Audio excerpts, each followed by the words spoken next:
Hello বন্ধুরা, কেমন আছো তোমরা? আশা করি ভালোই আছো সবাই। আজকে আবার চলে আসলাম নতুন আরেকটা ভিডিও নিয়ে। দেখো বন্ধুরা, আমার গোলাপ গাছে ছোট্ট একটা গোলাপ হচ্ছে, হয়নি এখনো পুরোপুরি। এটা যখন পুরো হবে তোমাদের সেটাও দেখাবো। কি আনন্দ হচ্ছে আমার। এত ছোট গোলাপ গাছ, নতুন গোলাপ গাছটা, গোলাপ ফুলটা অল্প অল্প ফুটেছে। এই কড়ি দুটো বড় হচ্ছে আস্তে আস্তে। এই যে জবা গাছে কড়ি হয়েছে, এটা মনে হয় কালকে ফুটবে। আর এই যে দেখো আমার স্ট্রবেরি গাছে, এই যে ওখানে 3টে স্ট্রবেরি হয়েছে, তার মধ্যে এই স্ট্রবেরিটা পাখিতে খেয়ে নিয়েছে। পাখিতে না কাঠুরিতে খেয়েছে জানি না। এই দুটো আছে, তাও কেমন জানি হয়েছে। এই আরেকটা স্ট্রবেরি, এটা একটু ভালো হচ্ছে। যাক, গাছে ফুল ফল হচ্ছে, দেখে খুবই আনন্দ লাগছে। আজকে আর গাছে জল দেবো না, কালকে প্রচুর বৃষ্টি হয়েছে। নয়নতারা গাছেও আজকে অল্প অল্প ফুল হয়েছে। কালকে এই নয়নতারা গাছে প্রচুর ফুল ফুটেছিল। ক্যাকটাস গাছটা যখন আনছি তখন থেকে এরকম একই সাইজ দেখে যাচ্ছি, গাছটা বাড়ছে না, জানি না কবে বাড়বে।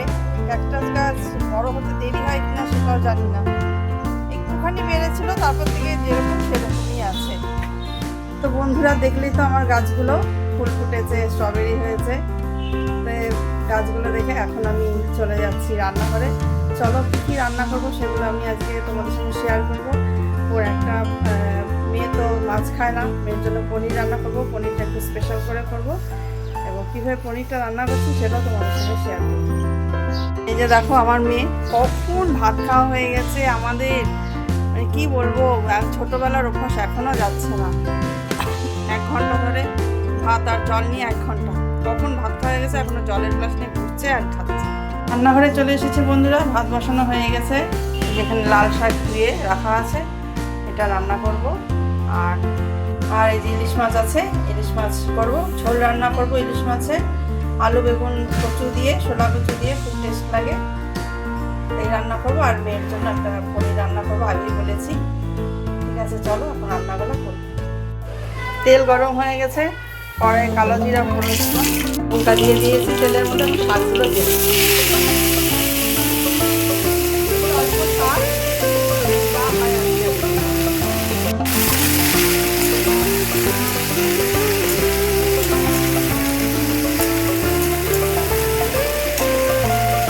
এখন এটাতে হলুদ লবণ দিয়ে ঢেকে দেবো।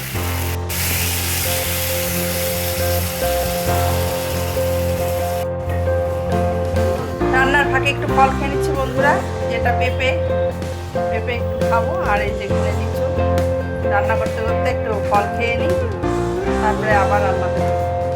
শাক রান্না হয়ে গেছে বন্ধুরা, দেখো কত অল্প শাক হয়েছে।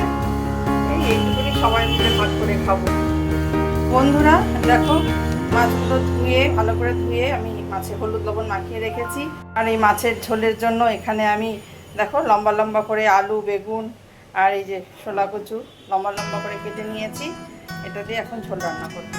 কড়াইয়ে খুব অল্প পরিমাণ তেল দিয়েছি, কেননা ইলিশ মাছ তো, ইলিশ মাছে তো বেশি তেল ছাড়ে, তার জন্য অল্প তেল দিয়েছি। আর একটা কথা বলে দিই বন্ধুরা, আমি কড়াইয়ের মধ্যে মাছ ভাজার আগে একটু কালো জিরা ফোড়ন দিয়ে নেব।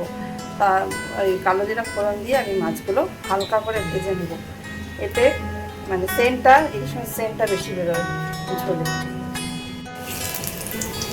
কালো জিরা দিয়ে দিয়েছি, এবার মাছগুলো ভাজবো হালকা করে।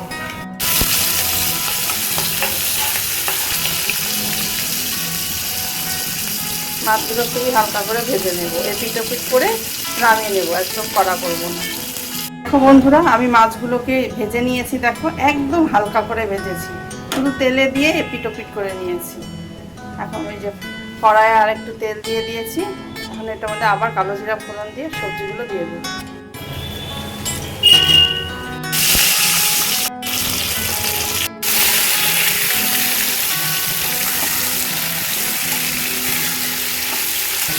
এখন এই সবজির মধ্যে আমি একটু হলুদ লবণ দিয়ে দেবো, দিয়ে ভালো করে সবজিগুলো ভাজা ভাজা করে নেব।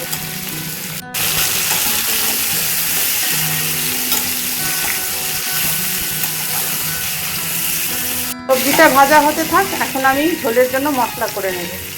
বন্ধুরা, মাছের ঝোলের মশলার জন্য আমি এখানে অল্প জিরে আর 3টে কাঁচা লঙ্কা নিয়ে নিয়েছি। লঙ্কাগুলো খুব ঝাল, তাই আমি 3টে নিয়ে নিয়েছি। সবজির মতো লঙ্কা ফেলে দেওয়া আছে মাঝখান থেকে চিড়ে, তাই আমি বাটাতে 3টা লঙ্কাই নিচ্ছি। বন্ধুরা, ঝোলের জন্য মশলা বাটা হয়ে গেছে। এখানে সবজিটাও ভাজা হয়ে গেছে, এবার মশলাগুলো দিয়ে দেবো।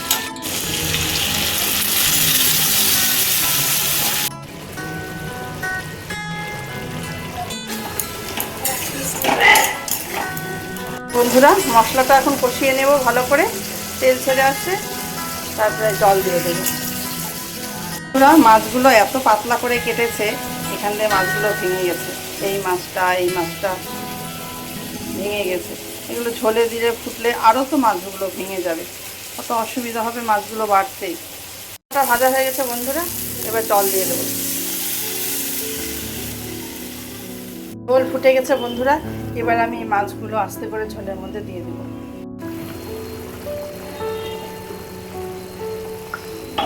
দিয়ে দিয়েছি বন্ধুরা, আর মাছ ভাজার থেকে একটু তেল বেরিয়েছিল থালার মধ্যে, এই তেলগুলো আমি ঝোলের মধ্যে দিয়ে দিয়েছি। তো মাছের ঝোল তখন ফুটছে বন্ধুরা, এখন পনিরের জোগাড় করে নেব। আগেই বলেছিলাম পনিরটা একটু অন্যরকম করে রান্না করব, পনির রান্নাটা তোমাদের সঙ্গে এখন শেয়ার করব। বন্ধুরা দেখো, এখানে আমি পনিরগুলোকে একটু বড় সাইজ করে চৌকো করে কেটে নিয়েছি, এই যে। আর এখানে যেহেতু আমার মেয়ের শুধু অল্প অল্প পনির, তাই আমি অল্প আদা বেটে নিয়েছি। তোমরা বেশি করে করলে আদার পরিমাণটা একটু বেশি দেবে। আর পোস্ত আমি মিক্সার গ্রাইন্ডারে পেস্ট করে নেব। বন্ধুরা, আমি এখানে পোস্ত নিয়ে নিয়েছি, অল্পই নিয়েছি, শুধু মেয়ের জন্য রান্না তো। তোমরা একটু বেশি করে নিয়ে নেবে পোস্ত।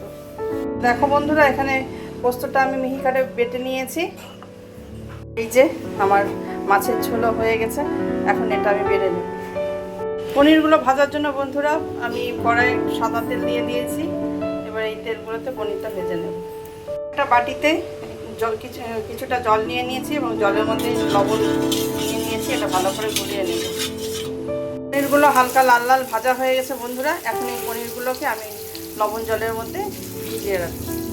বন্ধুরা দেখো, পনিরগুলো জলে ডুবিয়ে রেখেছি, এতে পনিরের ভিতরে লবণও ঢুকবে আর পনিরগুলো একটু সফট হয়ে যাবে। এবার এই সাদা তেলের মধ্যে আমি কিছুটা বাটার দিয়ে নেব। তো বন্ধুরা, এই যে আমি কিছুটা বাটার নিয়ে নিয়েছি, এবার তেলের মধ্যে দিয়ে দিচ্ছি। এর মধ্যে এখন আমি এই গোটা দারচিনি, ছোট এলাচ আর লবঙ্গ ফোড়ন দিয়ে দেবো।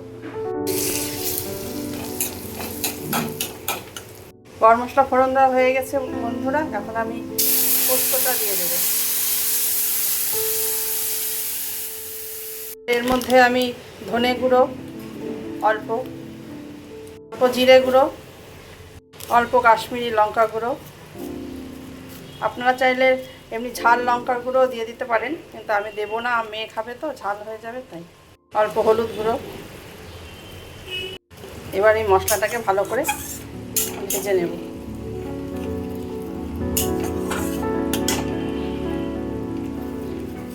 আদা বাটাটা দিতে ভুলে গেছিলাম বন্ধুরা, আদা বাটাটা দিয়ে দিচ্ছি।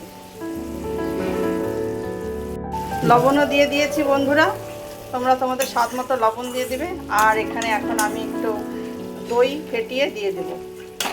মশলাটা ভাজা হয়ে গেছে বন্ধুরা, এবার এটার মধ্যে আমি টক দই দিয়ে দেবো, একটু চিনিও দিয়ে দেবো। এর মধ্যে একটু চিনি দিয়ে দিয়েছি, টক দই এটা আমি এখন দিয়ে দিচ্ছি। বন্ধুরা, এটার মধ্যে দুধের সরও তোমরা দিতে পারবে, আমার কাছে তো দুধের সর নেই ঘরে, তাই আমি দুধের সর দিতে পারলাম না।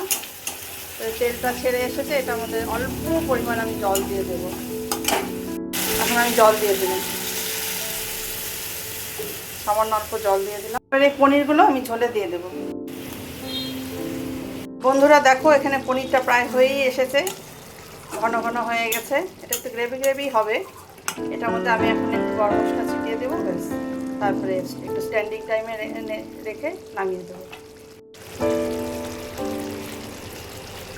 গরম মশলা দিয়ে দিলাম, গ্যাসটাকে অফ করে দিলাম। এবার এটা একটু স্ট্যান্ডিং টাইমে রাখবো।